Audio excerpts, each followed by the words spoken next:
eu já falei anteriormente, o que é terrorismo é diferente daquilo que o Estado vai rotular como terrorismo. Ok? O que o Estado vai rotular como terrorismo tem que ter uma utilidade política, uma conveniência política. Por exemplo, a lei de antiterrorismo no Brasil, ela surge em 2016. Ela veio atender um contexto muito peculiar, que foi a realização dos Jogos Olímpicos. E ela permitiu com que a Polícia Federal realizasse, desencadeasse uma operação que foi muito bem sucedida, a Operação Hashtag, tá? Que impediu um possível ataque terrorista nas Olimpíadas. Mas essa discussão no Brasil ela ficou travada há muito tempo. Então, essa lei, por exemplo, ela exclui peremptoriamente o terrorismo criminal. Então, o Estado brasileiro, não vou entrar no mérito se é certo, se é errado, conveniência ou inconveniência, mas o fato é que a lei de antiterrorismo no Brasil ela exclui peremptoriamente aquilo que é conhecido como terrorismo criminal. Na América Latina é conhecido mais como narcoterrorismo, do qual o maior ícone foi Pablo Escobar. Tá? Mas o Estado brasileiro resolveu não chamar isso de terrorismo. Então, infelizmente, a gente tem uma série de episódios em São Paulo 2006, 2012, Rio Grande do Norte agora em 2023, já tivemos em Santa Catarina, no Ceará, se eu não me engano, no Rio de Janeiro 2010, verdadeiras ondas de ataque terroristas. Tá? Lógico que diferencia na execução, diferencia no resultado, mas conceitualmente ataques terroristas. Só que o Estado brasileiro não considera isso terrorismo, porque, mais uma vez, a lei de antiterrorismo de 2016 exclui peremptoriamente o terrorismo criminal / narcoterrorismo como terrorismo. Ok? Pronto. Agora, o que é terrorismo, então? Terrorismo é o uso da violência como propaganda. Então, se eu uso...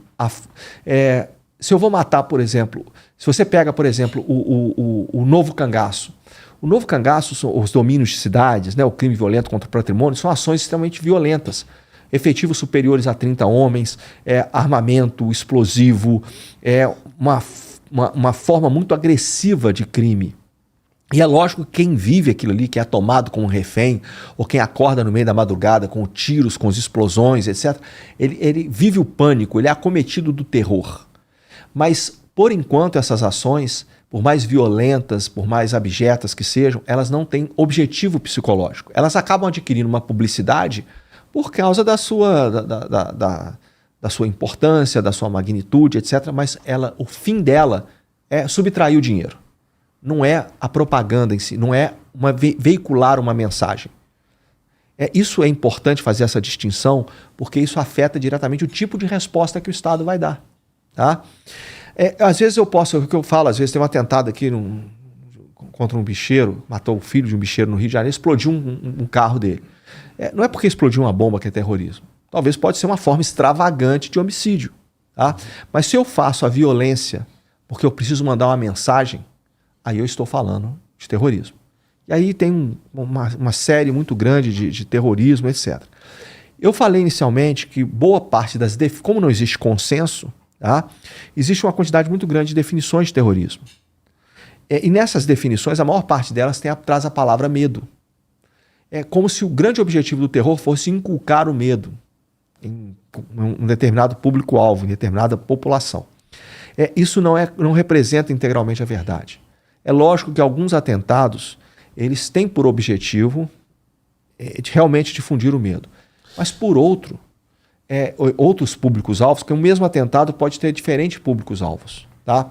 Por exemplo, os atentados do 11 de setembro produziu uma reação na opinião pública ocidental. Mas em alguns países muçulmanos, nós vimos a população ir na rua comemorar os atentados do 11 de setembro. Então, ali naquele público-alvo, o objetivo era diferente. Era de exaltação, de regozijo, era de criar assim, uma identidade com os perpetradores, não com as vítimas. Tá? De certa forma, é isso que a gente vê com Hamas. Essa violência absurda que ele empregou nesses ataques agora. É até um pouco diferente da postura que ele vem adotando, como, por exemplo, os atentados usando crianças. Tá? Agora, o grande objetivo do terrorismo, via de regra, não é o medo. Cara, isso é uma mudança assim, de percepção muito importante. Não é o medo, é a indignação. Porque a indignação vai levar a respostas quase sempre desproporcionais. E essas respostas alimentam o ciclo de violência. Foi o que eu falei. Um dos principais... Ninguém achava que ia dobrar a América destruindo as Torres Gêmeas, atacando o Pentágono. Um dos principais objetivos do ataque do 11 de setembro foi levar os Estados Unidos para lutar dentro do Afeganistão. Tanto é que no dia 9 de setembro, 2 dias antes, 2 militantes da Al-Qaeda, disfarçados de repórteres, foram entrevistar Ahmed Shah Massoud, o leão do Panjshir, o grande líder Tajik da Aliança do Norte. E dentro da câmera tinha um dispositivo explosivo, foi um atentado suicida. O Massoud ficou mortalmente ferido nesse atentado. Acabou morrendo.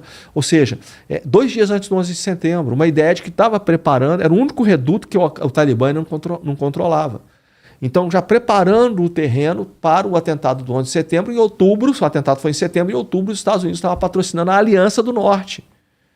Quem entrou em Cabul não foi a 101 aeromóvel ou 82 paraquedistas.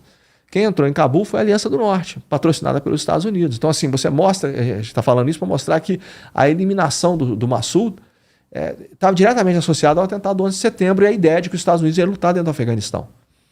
Então, quando a gente pega esses atentados do Hamas, intencionalmente, ele está chamando Israel para lutar dentro de Gaza. Se ele vai conseguir vencer Israel, as FDI, as Forças de Defesa de Israel, IDF, né, dentro de Gaza, aí é outra questão. Mas ele acredita que sim. E ele acredita que a resposta de Israel vai gerar um problema muito grande, principalmente em termos informacionais. Por quê? Porque a população vai vitimar a população civil. Isso está no cálculo do Hamas. Infelizmente, também não estou fazendo juízo de valor. Aliás, eu tenho meu juízo de valor que eu não vou compartilhar aqui, para evitar rotular que tem posição, etc. Mas faz parte do cálculo. Faz parte do cálculo. Tanto é que Israel, por exemplo, ela tem Israel ela apanha muito, é muito acusado de violação dos direitos internacionais e dos direitos humanos. Direito internacional dos direitos humanos. Você ouve na narrativa que Israel viola direitos humanos. Mas você não ouve falar que Israel viola o direito internacional humanitário, que é outra coisa. Direito internacional humanitário é o direito internacional dos conflitos armados. Israel age quase muito bem em termos, uma das forças armadas que age de maneira mais sofisticada em termos de salvaguarda do DIH, porque sabe que vai perder na campanha informacional. Então, por exemplo, Israel vai bombardear uma casa, ela avisa, liga para aquela casa e fala assim, sai daí agora que essa casa vai ser bombardeada. E dá alguns minutos para que saiam e depois vem uma bomba e cai ali dentro. Israel, por exemplo, sabe se a reunião do Hamas vai ser no primeiro piso ou se vai ser no terceiro de uma casa. Porque se for no terceiro piso, dá para colocar uma bomba com uma tonelagem menor. Se for no primeiro piso, não adianta. Vai ter que colocar uma tonelagem maior, que vai ter que passar do terceiro, o segundo é matar os caras lá no primeiro. Mas se a bomba a reunião for no terceiro, pode colocar uma tonelagem menor. Entendeu? Então, assim, no direito internacional humanitário, Israel procura agir muito na marca. Tá? Até esqueci de falar uma coisa, a construção do muro na Cisjordânia, mas depois a gente volta nisso. Mas enfim. Agora, nos direitos humanos, no direito internacional dos direitos humanos, é onde Israel peca. É onde Israel apanha muito. A narrativa é contra a violação dos direitos humanos. Então, quando o Hamas... Fundamentado em quê? Fundamentado em violação dos direitos humanos da população palestina. Porque não reconhece? Porque não reconhece, espaço. Porque... Aquela história é uma prisão a prisão a céu aberto. Entendeu? Então, onde é que Israel apanha na narrativa é na violação dos direitos humanos. Não é na violação do direito internacional humanitário. São coisas diferentes. Tá? Então, inclusive, Israel ele permite essa ajuda humanitária, né? Ou cara, não? Israel permite, Israel até incentiva. Mas sempre que necessário, Israel fecha. Porque é o seguinte, aí vamos voltar no drama do povo palestino. Infelizmente, como principalmente na faixa de Gaza, o Hamas controla tudo, essa ajuda humanitária ela se reveste em ativo pro Hamas. Sim. É até uma forma de chantagear a população. Interessa aí, né? Interessa. Quando a gente estava... Olha que coisa aí. O ser humano é sórdido. Quando a gente estava no Haiti, você construiu um poço. Lá, Porto Príncipe é uma capital que não tem água. Tá? Então, quando você constrói água potável, é uma carência da população. Então, quando você constrói um poço, você tinha que botar um soldado do lado. A engenharia militar da ONU ia lá e construir um poço. Beleza. Só que você tinha que botar um soldado de fuzil do lado. Por que isso? Porque se você não coloca, o mais forte vai lá, controla aquele poço e passa a usar a água como instrumento de dominação. Lembra que eu falei dos 4 eixos de esforço? O quarto era o controle de recursos. Quando a gente pega aquele episódio do Falcão Negro em Perigo, Black Hawk Down, que aconteceu no dia 3 de outubro de 1993, o que era o enredo daquela história? Eram clãs tribais que passavam a controlar a ajuda humanitária que a ONU dava. Então aquela ajuda humanitária era utilizada como instrumento de poder. Então quando você fornece aquela ajuda humanitária para Gaza e quem controla a Gaza é o Hamas, aquilo se torna um instrumento de dominação. Tá? Faz parte da construção daquele domínio territorial que o Hamas faz. Tá? Assim como outros grupos armados.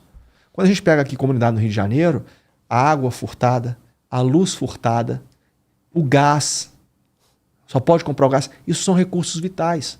Quando isso está na mão de um ator armado não estatal e ele controla isso, ele chantageia aquela população porque a sua vida depende daquilo.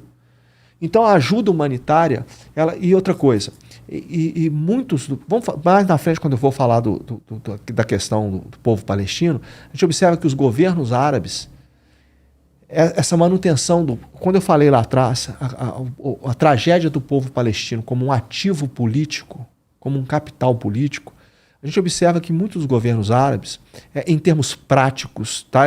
Não quero ser leviano aqui, tá? Estou sendo reducionista, mas qual o principal tipo de apoio que dá para o povo palestino?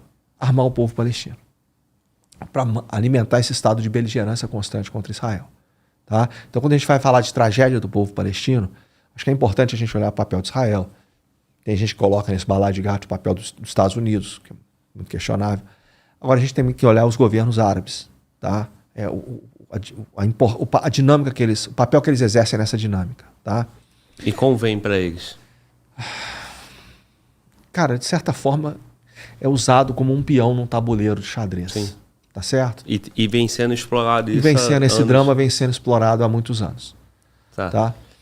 Você contextualizou, não? Você deu os significados de terrorismo. Tá. Né? E aí tu falou de medo, tu falou de passar uma mensagem. E de passar uma mensagem. E qual é o principal? O principal é a indignação, causar indignação. Porque eu com a indignação, eu vou gerar uma retaliação desproporcional. Quando teve aqueles atentados lá na França, no Bataclan, por exemplo, qual foi a primeira providência do governo francês? Na verdade, ele não sabia o que fazer, mas despachou um porta-avião para soltar umas bombas no Oriente Médio e dali vai retroalimentando esse ciclo de violência. Mas preencheu esse ponto da indignação. Da indignação, porque você tem que oferecer uma resposta. E aí deixa eu chamar a atenção, muito importante para quem está ouvindo a gente. Quando o terrorista produz uma imagem, grava um atentado, ele filma um refém, etc., quando a gente compartilha isso, a gente está fazendo propaganda para ele. A principal arma do terrorista, como é propaganda, a principal arma do terrorista não é o C4, o Semtex, o TATP, não é o AK-47. A principal arma do terrorista é isso aqui, ó. É o telefone. Então, quando a gente compartilha, por exemplo, a imagem do refém, do morto, etc., a gente está fazendo a propaganda que o terrorista quer que você faça. Então, a gente tem que tomar cuidado isso aí. Acho que se puder não fazer isso, não compartilhar, nem abrir, é bom fazer isso, tá?